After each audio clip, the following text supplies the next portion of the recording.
ஒரு தேங்காய் சாப்பாடு எப்படி செய்யலாம்னு பார்க்கலாங்க.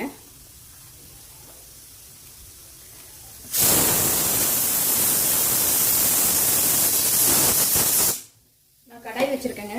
ஆயில் ஊற்றிக்கிறேன். நான் வந்து ஒரு 1.5 டேபிள் ஸ்பூன் அளவு தான் ஊற்றிருக்கேங்க. நான் கம்மியாக செய்கிறேன், அதனால் நீங்கள் அதிகமாக செஞ்சால் அதுக்கு தகுந்த மாதிரி ஆயில் நான் போடுற இன்க்ரீடியன்ஸ்லாம் ஆட் பண்ணிக்கோங்க.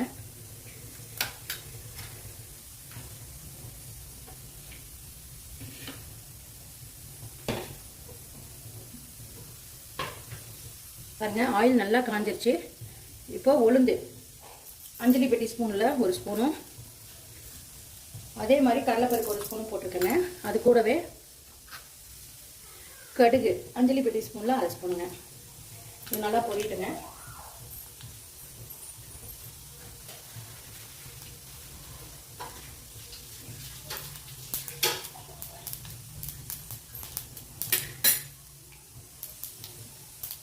பாருங்க, கடுகு உளுந்து நல்லா பொரியுது. இந்த ஸ்டேஜில் வரமிளகாய் ஒரே ஒரு மிளகாயும் 3 கிள்ளி எடுத்துருக்கேங்க. 2 பச்சை மிளகாய் கீரி எடுத்துருக்கேங்க. 2 கட் பண்ணி எடுத்துருக்கேன். போட்டுருங்க. பச்சை மிளகாய் போட்டால் கொஞ்சம் வெடிக்கும், தள்ளி நின்றுக்கோங்க. அந்த விதை வெடிக்குங்க, அதுக்கு தான் ஆயிலில் போடுறது. இப்போது நான் சின்ன வெங்காயம் ஒரு 10 வெங்காயத்தை பொடியாக கட் பண்ணி எடுத்துருக்கேன். அதை போட்டுக்கிறேன். போட்டு நல்லா வதக்கலாம். இந்த சின்ன வெங்காயம் வதங்கிலேயே நான் உப்பு தேவையான அளவு போட்டுக்கிறேங்க. நான் 1/4 டேபிள் ஸ்பூன் போட்டுக்கிறேன். நான் டிஃபனுக்கு கட்டுறேங்க, அதனால் நான் கம்மியாக செய்கிறேன். பாருங்க, இந்த அளவு நல்லா வதக்கணும். இது நல்லா வதங்கணுங்க. வெங்காயம் நல்லா வதங்கினா தான் இதுக்கு நல்லாயிருக்கும் தேங்காய் சாப்பாட்டுக்கு.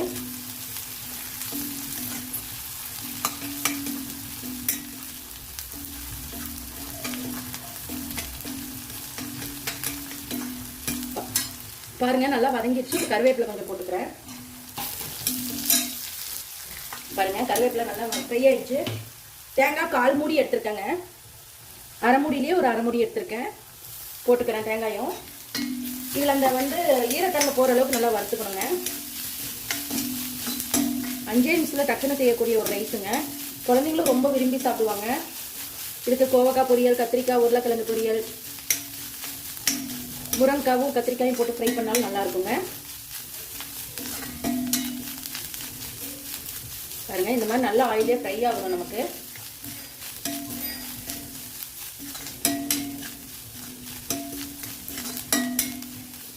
பாருங்க, இந்த அளவுக்கு நல்லா ஃப்ரை ஆகணும்.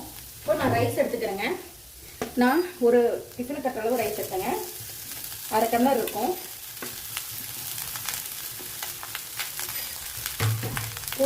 இதோட இந்த சாப்பாட்டை வறுத்துக்கலாம்.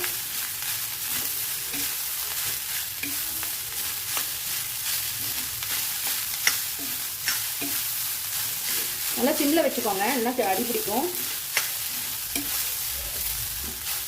இந்த மாதிரி நல்லா மிக்ஸ் பண்ணிக்கணும். இந்த மாதிரி தேங்காய் சாப்பாடு இது எனக்கு எங்கள் பாட்டி சொல்லி கொடுத்ததில்ல. சின்ன வயசில் நான் சாப்பிட்ருக்கேங்க. என் குழந்தைக்கு ஹஸ்பண்டுக்கு நான் செஞ்சு கொடுக்குறேன். இதில்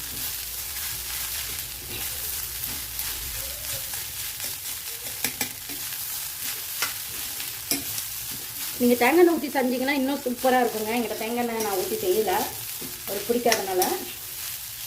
பாருங்க, சூப்பரான ஒரு தேங்காய் சாப்பாடு ரெடி. நீங்களும் ட்ரை பண்ணி பார்த்துட்டு மறக்காமல் எனக்கு கமெண்ட் பண்ணுங்கள். இந்த வீடியோ பிடிச்சிருந்தா லைக் பண்ணுங்கள், ஷேர் பண்ணுங்கள், மறக்காமல் சப்ஸ்கிரைப் பண்ணிவிடுங்க. தேங்க்யூ ஸோ மச் ஃபார் வாட்சிங். பாருங்க, சூப்பரான ஒரு சாப்பாடு ரெடி.